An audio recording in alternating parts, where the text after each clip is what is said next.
থামছে এমন সময় দূরে একটা বট গাছ দেখা গেল।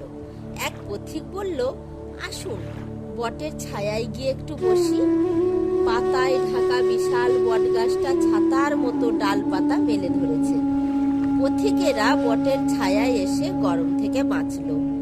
রোদ না পড়লে তারা এই ছায়া থেকে নড়বেই না। বসে বসে পথিক দুজনের ঘুম পেয়ে গেল।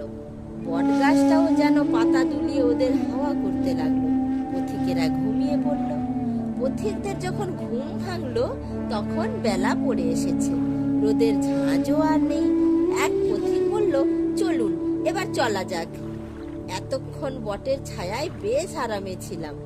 অন্য পথিক বলল, যতই বলুন বট গাছ কোনো কাজের নয়, এর ফল মানুষের খাওয়ার যোগ্য নয়, শুধু কাকেরাই খায়। এছাড়া বটের কাঠ দিয়ে কোনো আসন বা পিঁড়ি বা বাক্স কিছুই তো তৈরি করা যায় না। বট গাছ একটা বাজে গাছ। পথিকের কথা শুনে বট গাছটার বড় দুঃখ হলো। সে যেন বলল, তোমাদের ছায়া দিলাম, হাওয়া দিলাম, এসব এখন সবই ভুলে গেলে।